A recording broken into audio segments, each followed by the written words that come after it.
रहस्यमयी हवेली का रहस्य। एक बार की बात है, एक छोटे से गांव में एक पुरानी और विशाल हवेली थी जिसे लोग रहस्यमयी हवेली के नाम से जानते थे। इस हवेली के चारों ओर बहुत सी डरावनी कहानियां फैली हुई थीं। कहा जाता था कि वहां रात को अजीब सी आवाजें आती हैं और कोई अदृश्य शक्ति हवेली में रहती है। गांव के लोग उस हवेली के पास जाने से भी डरते थे। गांव में एक लड़का था जिसका नाम अर्जुन था। अर्जुन बहुत ही साहसी और जिज्ञासु था। उसे रहस्यों को सुलझाने का बहुत शौक था। एक दिन उसके दोस्तों ने उसे चुनौती दी कि वह रात के समय उस रहस्यमयी हवेली में जाकर वापस आए। अर्जुन ने इस चुनौती को स्वीकार कर लिया। अर्जुन ने अपने बैग में एक टॉर्च, कुछ स्नैक्स और एक नोटबुक रखी और रात होते ही हवेली की ओर निकल पड़ा। हवेली का रास्ता डरावना और सुनसान था, पर अर्जुन निडर होकर चलता रहा। जब वह हवेली के पास पहुंचा तो उसे वहां की हवा में एक अजीब सी ठंडक महसूस हुई। हवेली के दरवाजे पर उसने अपने हाथ रखे और दरवाजा अपने आप खुल गया। अर्जुन ने अपनी टॉर्च जलाई और अंदर कदम रखा। हवेली के अंदर चारों ओर धूल और मकड़ी के जाले थे। उसने देखा कि दीवारों पर पुरानी पेंटिंग्स लटकी हुई थीं और फर्श पर टूटे फूटे फर्नीचर पड़े थे। अर्जुन ने धीरे धीरे चलते हुए हवेली का अन्वेषण करना शुरू किया। तभी उसे सीढ़ियों के पास से एक धीमी आवाज सुनाई दी। कौन है वहां? अर्जुन ने दिल थामकर सीढ़ियों की ओर बढ़ा। जैसे ही वह ऊपर पहुंचा, उसने देखा कि एक पुराने दरवाजे के पीछे से रोशनी झलक रही थी। उसने दरवाजे को धक्का दिया और अंदर कदम रखा। अंदर का दृश्य देखकर वह हैरान रह गया। वहां एक बूढ़े आदमी की तस्वीर थी जो दीवार पर लटकी हुई थी और उसकी आंखों से रोशनी निकल रही थी। अर्जुन ने गौर से तस्वीर को देखा और उसकी आंखों में छुपे हुए बटन को दबाया। अचानक दीवार का एक हिस्सा खुल गया और एक गुप्त कमरा दिखाई दिया। अर्जुन ने उस कमरे में कदम रखा और देखा कि वहां बहुत सी किताबें, पुराने नक्शे और कुछ रहस्यमय वस्तुएं रखी हुई थीं। उसने एक पुरानी डायरी उठाई और पढ़ना शुरू किया। डायरी में लिखा था कि वह बूढ़ा आदमी एक वैज्ञानिक था जिसने अपनी पूरी जिंदगी एक विशेष एलिक्सिर, अमृत की खोज में लगा दी थी।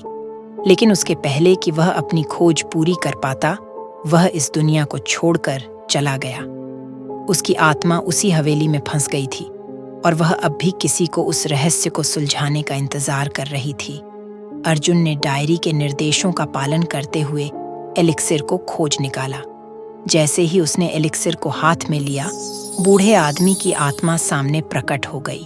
उसने अर्जुन को धन्यवाद दिया और कहा, तुमने मेरा सपना पूरा किया है, अब मैं शांति से जा सकता हूँ। उस आत्मा के जाने के बाद हवेली का सारा रहस्य भी खत्म हो गया। अर्जुन ने उस एलिक्सिर को अपने पास रखा और गांव लौट आया। गांव के लोग उसकी बहादुरी की तारीफ करने लगे और अब वह हवेली एक रहस्यमय नहीं बल्कि एक ऐतिहासिक धरोहर बन गई। अर्जुन ने उस एलिक्सिर को अच्छे से संभाल कर रखा। कुछ दिनों बाद उसने सोचा कि इस एलिक्सिर का रहस्य और इसकी उपयोगिता जाननी चाहिए। उसने अपनी नोटबुक में सभी जानकारियां लिखीं और शोध करना शुरू किया। उसे पता चला कि इस एलिक्सिर में चमत्कारी गुण थे जो किसी भी बीमार व्यक्ति को ठीक कर सकते थे। एक दिन गांव में एक अजनबी आया। वह बहुत बीमार था और किसी इलाज की तलाश में था। अर्जुन ने उसे देखा और तुरंत उसे अपने घर ले आया। उसने एलिक्सिर की कुछ बूंदें अजनबी को पिलाई और कुछ ही समय में वह व्यक्ति स्वस्थ हो गया। अजनबी ने अर्जुन को धन्यवाद दिया और बताया कि वह एक बड़े शहर का राजा है। उसने अर्जुन को अपने साथ चलने का आग्रह किया और उसे इनाम देने का वादा किया। अर्जुन ने गांव वालों से विदा ली और उस राजा के साथ शहर चला गया। शहर में पहुंचकर राजा ने अर्जुन की बहादुरी और उसकी सहायता के लिए उसे सम्मानित किया। अर्जुन को शहर में एक बड़ा मकान दिया गया और उसे राजा के सलाहकार के रूप में नियुक्त किया गया। अर्जुन ने अपनी बुद्धिमानी और साहस से कई रहस्यों को सुलझाया और लोगों की मदद की। उसकी ख्याति दूर दूर तक फैल गई और वह सबके लिए एक प्रेरणा बन गया। उसने अपनी नई जिंदगी को स्वीकार किया, लेकिन अपने गांव और दोस्तों को कभी नहीं भुलाया। और इस तरह अर्जुन की साहसी यात्रा ने उसे न केवल एक रहस्य सुलझाने में मदद की, बल्कि उसे एक नई और रोमांचक जिंदगी भी दी।